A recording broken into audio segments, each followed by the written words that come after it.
Tax is everywhere in life. Either making money or buying grocery or possessing a car, we need to pay taxes. The three basic tax types: taxes on what you earn, taxes on what you buy, and taxes on what you owe. Fall within each main category. There are 12 specific taxes. Earn: individual income taxes, corporate income taxes, payroll taxes, and capital gains taxes. Buy: sales taxes, gross receipts taxes, value-added taxes, and exercise taxes. And own: property taxes, tangible personal property taxes, estate and inheritance taxes, and wealth taxes. It may surprise you that your cancelled debt is taxable. Hello everyone, welcome to my channel. In today's video, we will talk about tax implication of settling your debt and how to avoid paying taxes on forgiving debt. When you settle your debt, you are agreeing to pay less than you owe.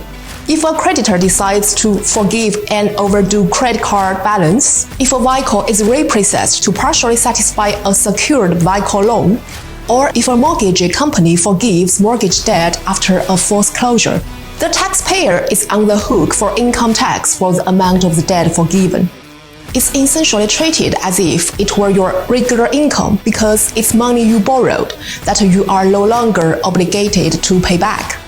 If you settled large amounts of debt, the tax bill can easily run to thousands or tens of thousands of dollars in additional tax.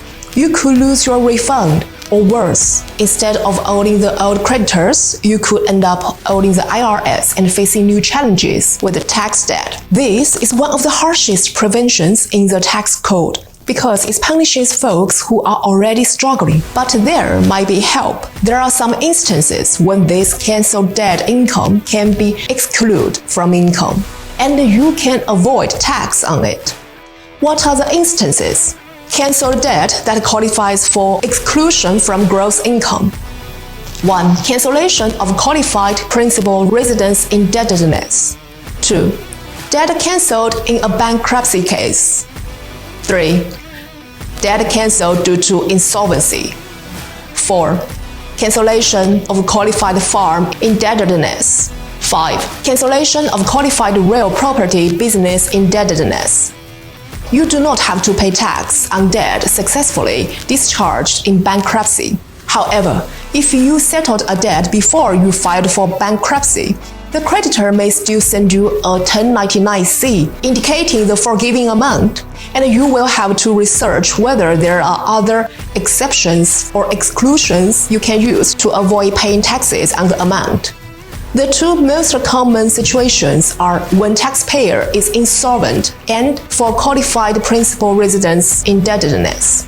The IRS considers a taxpayer insolvent when their total liabilities exceed their total assets. If you qualify for an exception or exclusion, you will have to fill out IRS Form 982. This is one of the most common exclusions taxpayer will use to avoid paying taxes on cancelled debt. Here is how it works.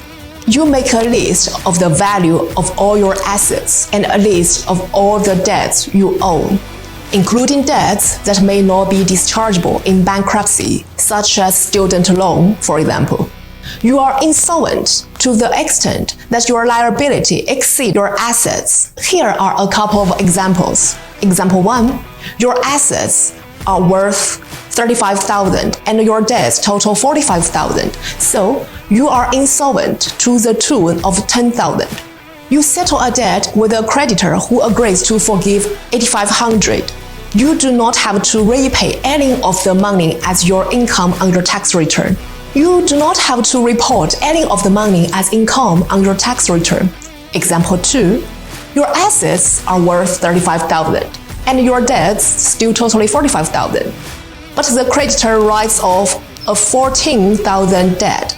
You don't have to report $10,000 of the income, but you will have to report $4,000 on your tax return. You will still have to fill out Form 982 to demonstrate to the IRS why you are not including the amount listed on the 1099-C in your taxable income. Timing is everything.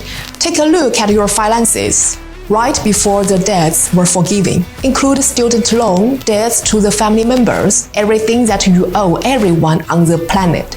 List every single debt you have on Form 982. On the other side, you list the fair market value of everything you have. For millions of people, their debts exceed the value of everything they have, filing an exclusion for principal residence indebtedness. The second most common cancel debt exclusion is for qualified principal residence indebtedness. A qualified principal residence is your primary home that you live in most of the time. This type of cancellation most commonly happens when the lender agrees to a short sale or starts a foreclosure action. Until 2016, the IRS allowed an exclusion of up to $2 million in canceled mortgage debt. This exclusion allowed the vast majority of taxpayers forced into foreclosure or short sales to escape the double penalty of a tax bill for ailing unpaid mortgage debt. However, beginning in 2017, the IRS dialed back the exclusion.